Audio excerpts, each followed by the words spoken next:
கிறிஸ்துவுக்குள் அன்பானவர்களே, ஆண்டவரும் இரட்சகருமான இயேசு கிறிஸ்துவின் விலையேறப்பெற்ற நாமத்திலே உங்களை நான் வாழ்த்துகிறேன். இன்றைய தியானத்திற்கென்று நாம் எடுத்திருக்கிற ஒரு வேத பகுதி சங்கீதம் 26ஆம் அதிகாரம் முழுவதும்.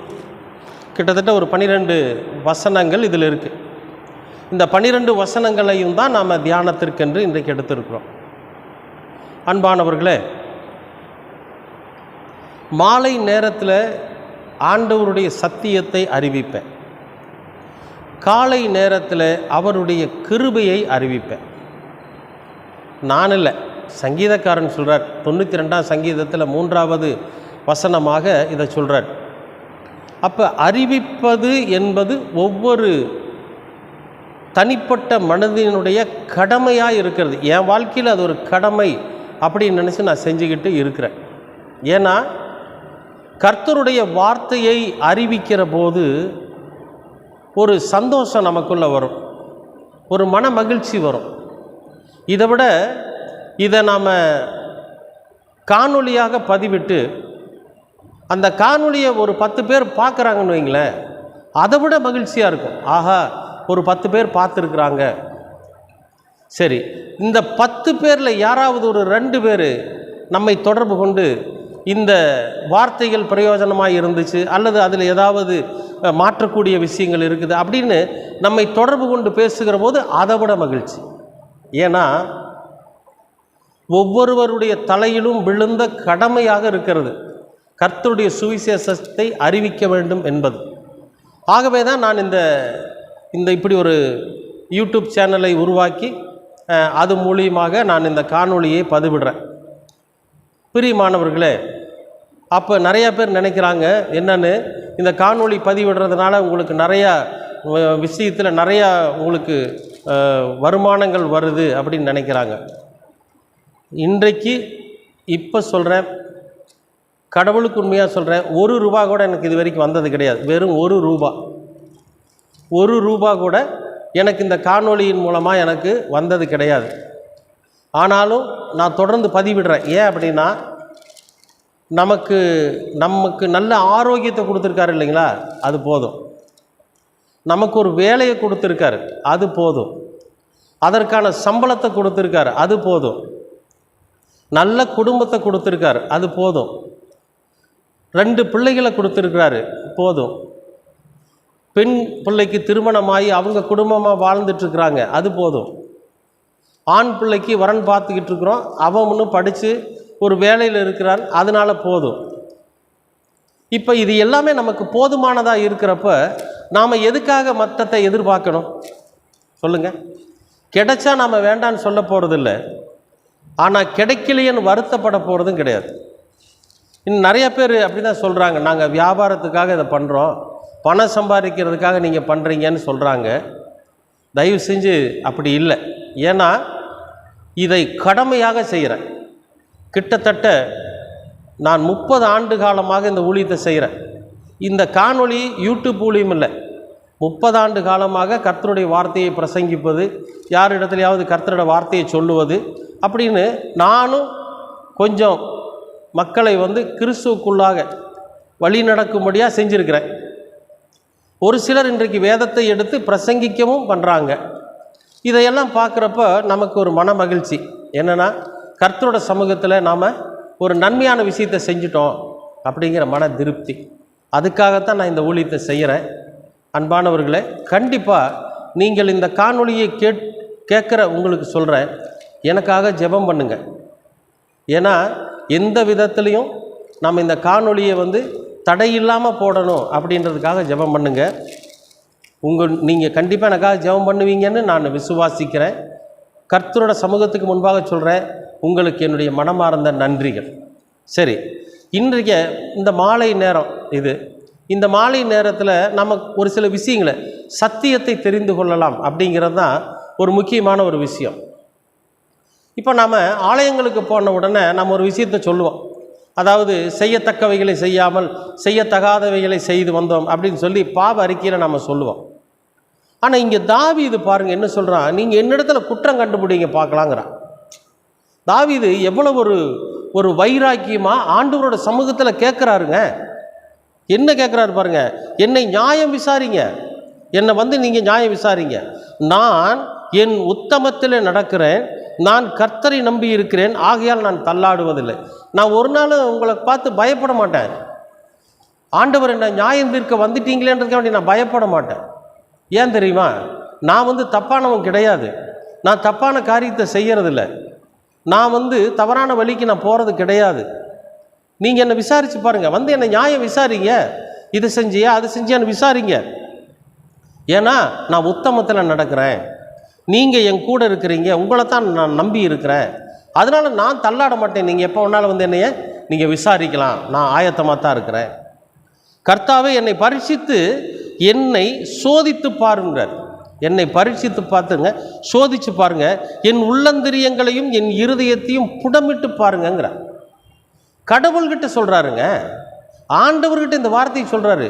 நீங்கள் வாங்க, வந்து என்னை விசாரிங்க, என்னிடத்துல குற்றம் கண்டுபிடிங்க. நான் வந்து தப்பான வழிக்கு போகிறவன் கிடையாது, நான் உத்தமத்தில் நடக்கிறேன், உங்களை நம்பி இருக்கிறேன், நான் தள்ளாட மாட்டேன், பயப்பட மாட்டேன், பயந்து ஓடவெல்லாம் மாட்டேன், நடுங்கவெல்லாம் மாட்டேன், நான் தைரியமாக நிற்கிறேன். நீங்கள் வாங்க, என்னை பரீட்சித்து என்னை சோதிச்சு பாருங்கள்.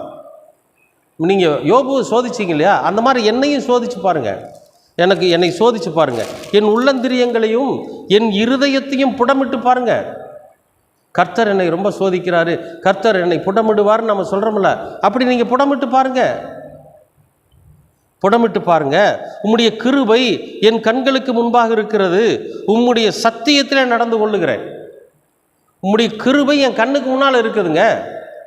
நீங்கள் எனக்கு என் மேலே காட்டுகிற அன்பு என் கண்ணில் தெரியுது, நீங்கள் எனக்காக பரிந்து பேசுவது என் கண்ணுக்கு முன்னால் தெரியுது, நீங்கள் எனக்காக உங்கள் ஜீவனை கொடுப்பது எனக்கு தெரியுது, நீங்கள் எனக்காக ஒவ்வொரு நாளும் நீங்கள் எனக்காக செய்கிற ஒவ்வொரு கிருபையும் என் கண்ணுக்கு முன்னால் இருக்குதுங்க. நான் உங்கள் சத்தியத்தில் நடக்கிறேன். நீங்கள் என்னை சோதிச்சு பாருங்கள், நீங்கள் என்னை பரீட்சை வச்சு பாருங்கள், என் உள்ளந்திரியங்களையெல்லாம் நீங்கள் ஆராய்ச்சி பாருங்கள். எப்படி சொல்கிறாரு பாருங்கள், கடவுள் இடத்துல என்ன தைரியத்தில் அந்த வார்த்தையை சொல்கிறாருங்க. நினச்சி பாருங்கள், ஒரு மனுஷன் கடவுள் இடத்துல சொல்கிறார், இப்படியெல்லாம் நீங்கள் செய்யுங்க. ஏன் தெரியுமா, வீணரோடு நான் உட்கார்ந்ததில்லை, வஞ்சகரிடத்தில் நான் சேருவதும் இல்லை. வீணரோடு, அதாவது வந்து வெட்டி வம்பு இழுத்துட்டு துன்மார்க்கத்தனமாக நடக்கிறான் பார்த்தீங்களா, அவங்க கூட நான் சேர்றதில்லை, அவங்க கூட நான் சேர்றதில்லை. வஞ்சகரோடு நான் சேர்றதும் கிடையாது, வீணர் போய் உட்கார்ற இடத்துல நான் உட்கார்றதும் கிடையாது, அவனுக்கு எனக்கு பங்கு இல்லை. அப்படின்னா என்ன அர்த்தம், நான் எப்பொழுதுமே பரிசுத்தவான்களோடு தான் உட்கார்ந்துருக்கிறேன், நான் எப்பொழுதுமே என் தேவனுடைய ஆலயத்தில் தான் உட்கார்ந்துருக்கிறேன், என் கர்த்தர் என்னோடு கூட இருக்கிறார், ஆவியானவர் என்னை வழி நடத்துகிறாரு, நான் இவங்களோடவெல்லாம் இருக்கிறது இல்லை. அப்போ நம்முடைய வாழ்க்கையில் நாம் என்ன பண்ணுறோம், நாம் ஆண்டவர்கிட்ட இப்படி சொல்ல முடியுமா, நீங்கள் வந்து என்னை சோதிச்சு பாருங்கள், வாங்க என்னை நியாயம் விசாரிங்க. அப்போ அந்த தைரியம் அவருக்குள்ளே எப்படி வருதுன்னா, அவர் என்ன பண்ணுறாருங்க, ஒரு சில விஷயங்களை அவாய்ட் பண்ணுறாரு, ஒரு சில விஷயங்களை விட்டு விலகிறாரு. வீணரோடு அவர் என்ன பண்ணுறது இல்லைங்க, போய் உட்கார்றதில்லை, வஞ்சகர்களோடு அவர் சேர்றதும் இல்லை. ஆனால் நாம் என்ன பண்ணுறோம், நம்முடைய சுயநலத்துக்காக வீணர்கள் உட்கார்ற இடத்துல போய் உட்கார்றோம், வஞ்சகர்களோடு சேர்றோம், நாமளே சில நேரத்தில் நயவஞ்சகமான காரியத்தை செய்கிறோம். இப்போ நாம் ஆண்டவர் இடத்துல போய் சொல்ல முடியுமா, என்னை சோதிச்சு பாருங்கள், என் உள்ளந்திரியங்களை ஆராய்ஞ்சு பாருங்கள், நான் வந்து நீங்கள் என்னை பரீட்சை பண்ணி பாருங்கள் அப்படின்னு ஆண்டவர் இடத்துல சொல்ல முடியுமா? ஆனால் இங்கே தாவீது சொல்கிறாரு. அப்போ அந்த நிலைக்கு நாம் நம்மளை கொண்டு வர வேண்டாமா சொல்லுங்கள். கர்த்தர் நமக்காக தன் ஜீவனையை கொடுத்தவர் அல்லவா, அவருக்கு முன்பாக ஒவ்வொரு வாரமும் போய் நான் பாவம் பண்ணிட்டேன், செய்யத்தக்காததை செஞ்சிட்டேன் அப்படின்னு சொல்லிட்டு இருக்கிறதுக்கு தான் நம்ம ஆண்டவரை ஏற்றுக்கிட்டு வாழ்ந்துட்டு இருக்கிறோமா? அதுக்காகத்தான் இந்த சுவிசேஷம் நமக்கு அறிவிக்கப்படுதா? அதுக்காகத்தான் இயேசு கிறிஸ்து ரத்தம் சிந்தினாரா? ஒவ்வொரு வாரமும் அவரை நாம் சிலுவையில் அடிப்போம், ஒவ்வொரு வாரமும் பாவம் மன்னிப்பு கேட்போம், ஒவ்வொரு வாரமும் புது புது பாவங்களை செய்வோம். ஆண்டவரோட சமூகத்தில் போய் நாம் நிற்க முடியுமா? நீ எங்கே என்னை விசாரிங்க அப்படின்னு சொல்ல முடியுமா? அந்த தகுதி நமக்கு இருக்கா? யோசித்து பார்க்கணும். அடுத்தது சொல்கிறார் பாருங்க, பொல்லாதவர்களின் கூட்டத்தை பகைக்கிறேன், துன்மார்க்கரோடு உட்கார மாட்டேன். பொல்லாத காரியங்களை செய்கிறாங்க. பொல்லாத ஒரு கூட்டம் இருக்குது. நீங்கள் ஆலயங்களில் பார்த்தீங்கன்னா அதிகப்படியாக பதவியில் இருக்கிறவன், பொறுப்பில் இருக்கிறவனெல்லாம் பொல்லாத மனுஷனாக தான் இருப்பான். இப்போ இவங்க அவனுங்களோட போய் சேர்ந்துக்கிட்டு தெரியுறது. அவனுங்களை கடவுள் தெளிச்சு விட்டுட்டாரு. அவனுக்கு பொல்லாத காரியம், அவனுங்களுக்கு வரக்கூடிய முடிவு ரொம்ப பயங்கரமாக இருக்கும். போகிற வழியில் செத்து போவான். அந்த கொடுமையான அந்த முடிவுக்கு அவனுக்கு கவலைப்படுறதில்லை. அவன் சிற்றின்ப பிரியனாக இருக்கிறான். இந்த உலகத்தில் வாழ்கிறப்ப பணம் பதவி 2 இருந்தால் போதும். அதுக்கப்புறம் நான் செத்துட்டா கூட பரவாயில்ல. ஒரு ஒரு ஒரு திருச்சபையினோட தலைவர் சாகிறதுக்கு முந்தின நாள் அவர் சாகிறாரு, தற்கொலை பண்ணிக்கிறாரு. ஒரு உயர்ந்த இடத்துலேருந்து கீழே விழுந்து தற்கொலை பண்ணிட்டார் ஒரு திருமண்டலத்தினோட தலைவர். அதுக்கு முந்தின நாள் அவரை சார்ந்திருக்கிற ஒரு சிலர்கிட்ட சொல்லியிருக்கிறாரு, நாளைக்கு காலையில் உங்களுக்கு நல்ல செய்தி வரும், நாளைக்கு காலையில் உங்களுக்கு நல்ல செய்தி வரும்னு சொல்லிட்டு அந்த அடுத்த நாள் அதிகாலையில் போய் ஒரு பக்கம் தற்கொலை பண்ணிக்கிறார். இவர் ஏன் இந்த வார்த்தையை சொன்னார்? யாராவது சிந்திக்கிறாங்களா? அப்பயும் என்கிட்ட சொன்னாருங்க, அவர் நல்ல செய்தி வரும்னு சொன்னாருங்க அப்படின்னு சொல்கிறாரு. இங்கே யோசிச்சு பாருங்க, தன்னுடைய மரணம் மற்றவர்களுக்கு நல்ல செய்தி அப்படிங்கிறத அவனுக்கே உறுத்தி இருக்குது பாருங்க. அப்போ நாம் சாகணும்னு அநேகர் விரும்புகிறாங்க, நம்முடைய மரணம் அநேகருக்கு நல்ல செய்தியாக இருக்குது. அதனால தான் அவனே கடைசி நேரத்தில் அந்த வாயை திறந்து சொல்லிட்டு சாகுறான். என்னென்னு? நாளைக்கு உங்களுக்கு நல்ல செய்தி வரும். தன்னுடைய மரணம் மற்றவர்களுக்கு நல்ல செய்தின்னு சாக போகிறவனுக்கே தெரிஞ்சிருக்குது பாருங்க. திருந்துவதற்குண்டான வாய்ப்பு அவனுக்கு இல்லை. ஒரு கல்வன் திருந்தினா இன்னொரு கல்வன் ஏளனம் பேசினான். அவனை போல தான் இந்த ஆள் கடைசி வரைக்கும் இருந்திருக்கான். அப்போ திருந்துவதற்குண்டான வாய்ப்பு இல்லை பாருங்க. அவனுக்கே தெரிஞ்சிருக்குது. அது மாதிரி நமக்கு வாய்ப்பு கிடைக்கிறப்ப நம்ம திருந்தணுமே தவிர, திருந்தாமல் நம்ம ஆண்டவர் இடத்துல ஒவ்வொரு வாரமும் போய் என்னை மன்னிச்சிருங்க, நான் செய்யத்தகாத செஞ்சிட்டேன்னு சொல்லிக்கிட்டே இருந்தோம்னா ஒரு நாள் உண்டு. அந்த நாளிலே கர்த்தர் நம்மை விசாரிக்கிற போது நமக்கு ஏற்படக்கூடிய முடிவு ரொம்ப பயங்கரமாக இருக்கும். ஆண்டவர் இடத்துல நேருக்கு நேர் நின்று பேசுகிறாருங்க, நீ என்னை விசாரிங்க, என் உள்ளந்திரியங்களை ஆராய்ஞ்சு பாருங்க, என்னை சோதிச்சு பாருங்க, என்னை புடம்பிட்டு பாருங்கன்னு சொல்கிறாரு. இப்படி ஒரு தைரியம் அவருக்குள்ள எப்படி வந்துச்சுன்னா, அவர் ஒரு சில விஷயங்களை அவாய்ட் பண்ணார், ஒரு சில விஷயங்களை விட்டு விலகி போனார். அதைத்தான் இங்கே சொல்கிறார். பொல்லாதவர்களுடைய கூட்டத்தை பகைக்கிறேன், அவர் துன்மார்க்கரோடு நான் உட்கார்றதில்லை. கர்த்தாவே, நான் துதியின் சத்தத்தை தொனிக்க பண்ணி உம்முடைய அதிசயங்களை எல்லாம் விவரிப்பதாக. துதியின் சத்தத்தை தொனிக்க பண்ணுவேன். ஆண்டவரை துதிக்கிறது, ஆண்டவரை ஆராதிக்கிற அந்த சத்தத்தை நான் என்ன பண்ணுறேன்? தொனிக்க பண்ணுறேன். கர்த்தரை நான் துதிப்பேன். அவருடைய கிருபை எனக்கு முன்னால் நிற்கிது, அவருடைய வார்த்தை எனக்கு முன்னால் நிற்கிது, அவருடைய ஆசீர்வாதம் எனக்கு முன்னால் நிற்கிது, அவருடைய வார்த்தையை நான் விட்டு விலகி போகிறது கிடையாதுன்னு சொல்லி அவர் செய்திருக்கிற அதிசயங்களை சொல்லி சொல்லி சொல்லி துதிப்பேன்னு சொல்கிறார். நாம் துதிக்கிறோமா? ஏன் ஆண்டவர் என்னோடய வாழ்க்கையில் அதை செய்யலை? நீங்கள் இருக்கிறீங்களா இல்லையா? நான் தான் காணிக்கை போடுறேன்னல்ல, இந்த காணிக்கையை நான் என்னுடைய எவ்வளோ கஷ்டத்துலேருந்து உங்களுக்கு போடுறேன். ஏன் என்னுடைய வாழ்க்கையில் நல்லது நடக்க மாட்டேங்குது? ஏன் என்னுடைய வாழ்க்கையில் நான் சொல்கிறதெல்லாம் நடக்க மாட்டேங்குது? எனக்கு ஒரு ஐஸ்வர்யமான வாழ்க்கை ஏன் கிடைக்கலன்னு சொல்லி ஆண்டவரிடத்தில் நாம் என்ன பண்ணுறோம்? தர்க்கம் பண்ணுறோமே தவிர அவரை துதிப்பது கிடையாது. அன்னைக்கு தாவீது சொல்கிறான், நான் உம்மை துதிப்பேன், துதியின் சத்தத்தை உயர்த்துவேங்கிற. அந்த உயர்த்தி உன்னுடைய அதிசயங்களை நான் விவரிப்பேன். கர்த்தர் எனக்கு இப்படிப்பட்ட நன்மையான காரியங்களை செஞ்சார், அது அதிசயமான காரியம். ஒரு மனுஷனால் செய்ய முடியாத காரியத்தை கர்த்தர் எனக்கு செய்திருக்கிறாருன்னு சொல்லி அந்த அதிசயங்களை விவரிப்பேன், மற்றவங்ககிட்ட போய் சொல்லுவேன். நாம் சொல்கிறோமா? சொல்லுங்க. எங்கீங்க? எது எடுத்தாலும் சோதனைங்க. நான் ஆண்டவரிடத்தில் மண்டி போட்டு ஒவ்வொரு நாளும் கேட்குறேன், எல்லாத்துக்கும் கொடுக்குற ஆண்டவர் எனக்கு மட்டும் தரமாட்டேங்கிறார் அப்படின்னு கர்த்தர் மீது நாம் என்ன பண்ணுறோம்? மிகப்பெரிய ஒரு வேதனையைத்தான் நாம் விதைக்கிறோமே தவிர அவரை அதிசயங்களை விவரிக்கிறதா இல்லை.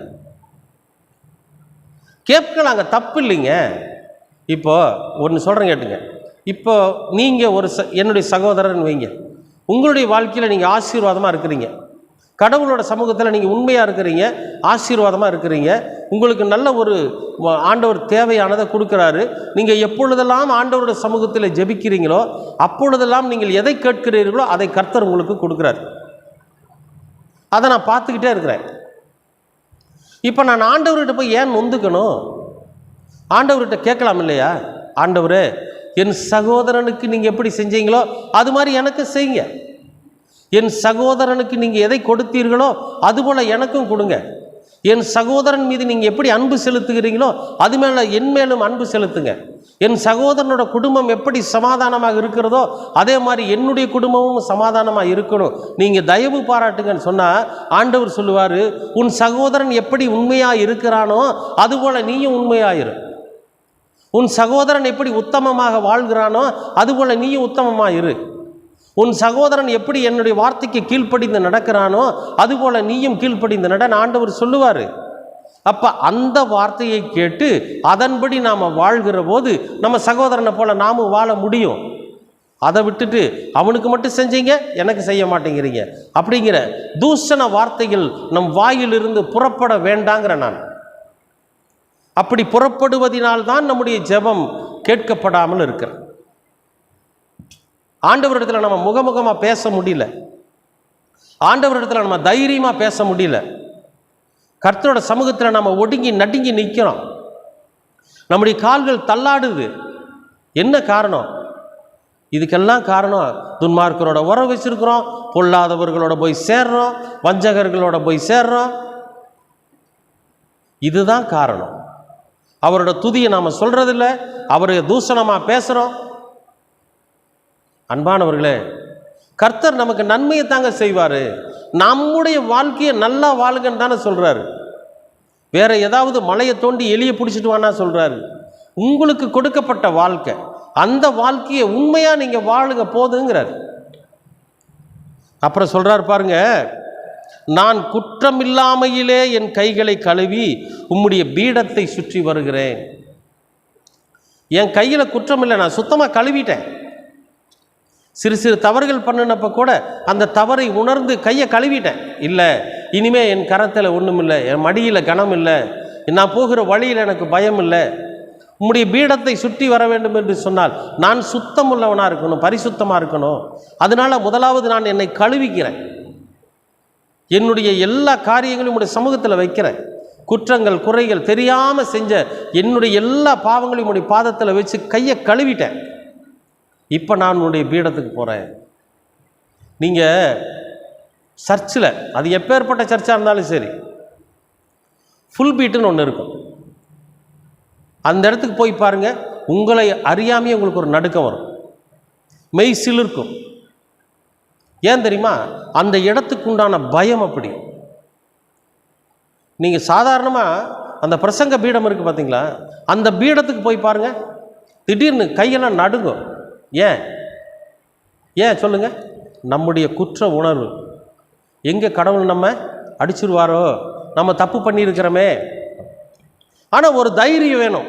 நான் பீடத்தை சுற்றி வருவேன், என்னிடத்துல எந்த குறையும் இல்லை, நான் பண்ணின எல்லா தவறுகளையும் அங்கே வெளியே பிரகாரத்தில் நின்று ஆண்டவரோட சமூகத்தில் ஒப்படைச்சிட்டேன், இப்போ நான் சுத்தமாக இருக்கிறேன், இப்போ நான் பீடத்தை சுற்றி வருவேன்னு சொல்லி அந்த தைரியம் நமக்குள்ளே வருதா? அதற்கு நம்மை நாம் தகுதிப்படுத்துகிறோமா? யோசனை பண்ணி பாருங்க. ஆனால் இங்கே தாவீது செய்கிறாரு, என் கைகளை கழுவிட்டேன், இனி நான் பீடத்தை சுற்றி வருவேன், அந்த பரிசுத்த ஸ்தலத்தை சுற்றி வருவேங்கிறார். அடுத்து சொல்கிறார் பாருங்க, கர்த்தாவே, உமது ஆலயமாகிய வாசஸ்தலத்தையும் உமது மகிமை தங்கிய ஸ்தானத்தையும் நான் வாஞ்சிக்கிறேன். எனக்கு அதுக்குள்ளே போகிறதுக்கு வாஞ்சையாக இருக்குது, ஆலயத்துக்குள்ளே போகிறதுக்கு. ஒவ்வொரு நாளும் கர்த்தருடைய ஆலயத்துக்குள்ளே போகணும், உம்முடைய வாசஸ்தலத்துக்குள்ளே நான் வந்து நிற்கணும். எனக்கு ரொம்ப வாஞ்சையாக இருக்குது, ஆசையாக இருக்குது. நாம் ஆசைப்படுறோமா? வாரத்தில் ஒரு நாள் அது போகிறதுக்கே நாம் யோசிக்கிறோம் இல்லையா? வாரத்தில் ஒரு நாள் ஆலயத்துக்குள்ளே போகிறதுக்கே நாம் என்ன பண்ணுறோம்? சரி விடுங்க, அடுத்த வாரம் போய்க்கலாம் அப்படிங்கிற எண்ணம் வருதா இல்லையா? அந்த சோம்பேறித்தனம் வருதா இல்லையா? ஆனால் இங்கே பாருங்கள், இவர் சொல்கிறாரு, அனுதினமும் அந்த ஆலயத்துக்குள்ளே போகிறதுக்கு இவருடைய இருதயம் வாஞ்சையாக இருக்கு. எனக்கு நேரம் கிடைக்கல, நான் இங்கே மக்களை பார்க்கணும், நாட்டை பார்க்கணும், தேசத்தை பார்க்கணும். இதையவே பார்த்துக்கிட்டு இருக்கிறேன். என்னுடைய இருதயம் உங்களுடைய ஆலயத்துக்கு வர்றதுக்கு வாஞ்சையாக இருக்குது, ஆசைப்படுது சொல்கிறாரு. நாம் என்னைக்காவது சொல்லியிருக்கிறோமா, ஆண்டவரே உம்முடைய ஆலயத்துக்கு வருவதற்கு என் இருதயம் வாஞ்சையாக இருக்கிறது, உமது மகிமையின் ஸ்தலத்தை பார்க்கறதுக்கு என் இருதயம் வாஞ்சையாக இருக்கிறது சொல்கிறோமா? போகிற போக்கில் ஒரு சிலுவை போட்டுட்டு போயிட்டே இருக்கிறோம். இங்கே அப்படி இல்லை. தாவீது எத்தனை பணிச்சுமைகளில் இருந்தாலும் சரி, எத்தனை வேலையில் இருந்தாலும் சரி, அவனுடைய இருதயமெல்லாம் ஆலயத்தை சுற்றியே இருக்கிறது, அந்த பரிசுத்த ஸ்தலத்தை சுற்றியே இருந்தது. அடுத்து சொல்கிறார் பாருங்க, என் ஆத்மாவை பாவிகளோடும் என் ஜீவனை இரத்த பிரியரோடும் கூட வாரிக்கொள்ளாதையும். ஒருவேளை நான் இறந்துட்டேன்னு வச்சுங்க, என்னை அவங்களோட கணக்கு வச்சு என்னுடைய ஆத்மாவை நீங்கள் எடுத்துடாதீங்க. நான் அப்படி பட்டவன் இல்லை. அவர்கள் கைகளிலே தீவினை இருக்கிறது, அவர்கள் வலதுகை பரிதானங்களினால் நிறைந்திருக்கிறது. லஞ்சம் வாங்கி வாங்கி வாங்கி, வரதட்சணை வாங்கி, லஞ்சம் வாங்கி அவனுங்கெல்லாம் நிறைஞ்சு போய் இருக்கிறானுங்க. அவன் கையிலெல்லாம் ரத்த பிரியனுங்க. அவனுங்கெல்லாம் யாரை கொன்னாலும் சரி, எவனுடைய வாழ்க்கை போனாலும் சரி, இந்த ரத்தத்தை உறிஞ்சிறான்னு சொல்லுவாங்க, பார்த்துருக்கீங்களா? உயிரோட ரத்தத்தை உறிஞ்சுவானுங்க. சில பேர் லஞ்சத்தையும் பரிதானத்தையும் வாங்குறப்ப அவங்ககிட்ட இருக்குதா இல்லையான்னு தெரியாமல், இதை கொடுத்தா தான் உனக்கு நல்லது நடக்கும், கொடுத்தா தான் உன் பிள்ளைய கல்யாணம் பண்ணி நாங்கள் குடும்பத்தோடு வச்சு பொழைப்போன்னு சொல்லி பரிதானங்களும் வரதட்சணையும் லஞ்சமும் இருக்குதா இல்லையான்னு கூட தெரியாமல் அவனோட ரத்தத்தை உறிஞ்சுவானுங்க. பார்த்தீங்களா? அப்படிப்பட்ட ரத்த பிரியனுங்க. அவனுங்களோட ஒன்றா என்னை சேர்த்திராதீங்கிற. அடுத்து சொல்கிறார் பாருங்க, நானும் என் உத்தமத்தில் நடப்பேன், என்னை மீட்டுக்கொண்டு என்மேல் இரக்கமாயிரும். நான் உத்தமத்தில் நடக்கிறேன், நீர் எனக்கு கற்றுக் கொடுத்துருக்கிற, நீங்கள் கட்டளையிட்டு இருக்கிற அந்த உத்தமமான வாழ்க்கையை தான் நான் வாழுவேன். நீங்கள் என்ன பண்ணுங்க, என்னை மீட்டுக்கொள்ளுங்க, என்னை ஏற்றுக்குங்க, என்னை எடுத்துக்குங்க. என் கால் செம்மையான இடத்துல நிற்கிறது, சபைகளிலே நான் கர்த்தரை துதிப்பேன். என் கால் செம்மையான இடத்துல, சரியான இடத்துல நிற்குது. சபைகளிலே நான் உங்களை துதிப்பேன், உங்களை ஆராதிப்பேன். அதனால நீங்கள் என்ன பண்ணுங்க, என்னை நியாயம் விசாரிங்க, என்னை நியாயம் விசாரிங்க. நான் உத்தமத்தில் நடக்கிறேன், நான் கர்த்தரை நம்பி இருக்கிறேன், ஆகையால் நான் தள்ளாடுவதில்லை. நீங்கள் என்னை பரிசித்து பாருங்கள், என்னை சோதித்து பாருங்கள், எது வேணாலும் செய்யுங்க. ஆனால் எனக்கு யார் இருக்கிறா? நீங்கள் இருக்கிறீங்க. நீங்கள் சொன்ன உங்கள் வார்த்தையின்படி தான் நடந்துட்டுருக்கிறேன். நீங்கள் என்ன வேணாலும் என்னை பண்ணி பாருங்கள், என் இருதயத்தை ஆராய்ஞ்சு பாருங்கள். இந்த தைரியம் தாவீதுக்குள்ளே வந்துச்சுன்னா அதுக்கு காரணம் என்ன தெரியுங்களா? கடவுளுடைய வார்த்தையின்படி நடந்தது. கர்த்தர் கற்றுக் கொடுத்திருக்கிற வார்த்தையின்படி நடந்தான். அவர் காண்பித்த வெளிச்சத்திலே தன்னுடைய பயணத்தை தொடங்கினான். பல தவறுகள் அவன் பண்ணினான், பல சூழ்நிலைகளில் அவன் தவறானவனாக இருந்தான். தாவீது தப்பான காரியங்களை செஞ்சார். ஆனால் கடவுளை முழுமையாய் அறிந்து கொண்டதற்கு பிறகு அவர் தப்பு பண்ணலை, கடவுளுக்காகவே வாழ்ந்தார். எப்படி பவுல் குலகாரனாக இருந்து இயேசு கிறிஸ்துவை தரிசனம் பண்ணதுனதுக்கு பிறகு அவர் ஒரு உத்தமத்தில் வாழ்ந்தாரோ, அதுபோல் அன்பானவர்களே, நாம் கூட நம்முடைய வாழ்க்கையில் கிறிஸ்துவை அறிந்திருக்கிறோம், கிறிஸ்துவை தெரிந்திருக்கிறோம், கிறிஸ்துவை பின்பற்றுகிறவர்களாக இருக்கிறோம். அப்போ நாம் நம்முடைய வாழ்க்கையில் ஆண்டவரை பார்த்து சொல்லக்கூடியவங்களாக இருக்கும். நீங்கள் எப்போ வேணாலும் என்னை சோதித்து பாருங்கள், நீங்கள் சொன்ன வழியில் நான் போயிட்டுருக்கிறேன், அதில் குற்றம் கிடையாது, துன்மார்க்கம் கிடையாது, பாவம் கிடையாது, எதுவுமே இல்லை. நீங்கள் எப்போ வேணாலும் என்னை சோதித்து பார்க்கலாம். ஏன்னா நீங்கள் காட்டின வழியில் நான் போயிட்டுருக்கிறேன். உங்களுடைய கிருபை, உங்களுடைய வழி நடத்துதல், உங்களுடைய வெளிச்சம் என் கண்களுக்கு முன்பாக நிற்கிறது. சொல்ல முடியுமா?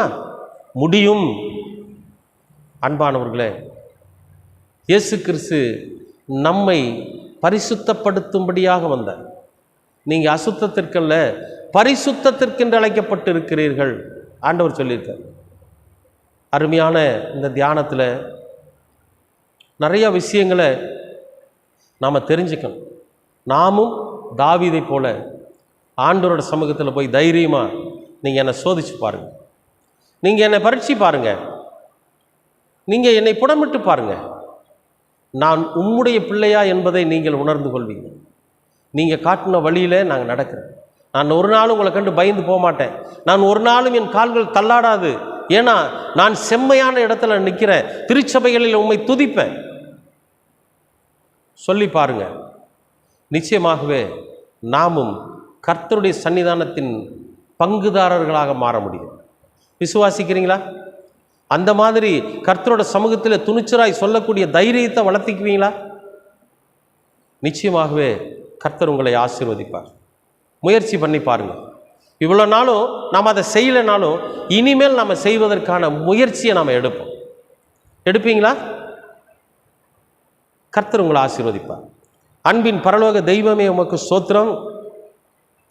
சங்கீதக்காரன் முடி சன்னிதானத்தில் நின்று தன்னை சோதித்து பார்க்கவும் பரீட்சை பார்க்கவும் புடமிட்டு பார்க்கவும் உம்மிடத்தில் சொன்ன வார்த்தைகள், அவ்வளவு தைரியத்தோடு பேசின அந்த வார்த்தை அவருடைய உண்மையிலும் உத்தமத்திலும் நீர் காண்பித்த வழியிலே நடக்கிற நடக்கையிலும் இருக்கிறது. ஆகவே தான் அவர் கால்கள் தள்ளாடவில்லை. செம்மையான இடத்தில் அவருடைய பாதங்கள் நிற்கிறது. திருச்சபையில் உம்மை துதிப்பேன் என்று சொன்னாரே, அதுபோல நாங்களும் அந்த செம்மையான இடத்திற்கு வருவதற்கு எங்களை தகுதிப்படுத்திக் கொள்ள நீங்கள் கிருபை பாராட்டு. எங்களையும் சோதித்து பாரும், எங்களையும் பரீட்சை பாரும், எங்களையும் புடமிட்டு பாரும். நாங்கள் அதற்கு எங்களை தகுதிப்படுத்திக் கொள்ள நீர் எங்களுக்கு கிருபை பாராட்டு. கிறிஸ்து கற்றுக் கொடுத்திருக்கிற, கிறிஸ்து எங்களுக்கு காண்பித்திருக்கிற அந்த வெளிச்சத்தின் பாதையிலே நாங்கள் நடக்க நீங்கள் தயவு பாராட்டு. எல்லாவற்றையும் உமது திருக்குமரனும் எங்களது இரட்சகருமான இயேசு கிறிஸ்துவின் வழியாய் கேட்கிறோம் நல்ல பிதாவே. ஆமேன், ஆமேன், ஆமேன்.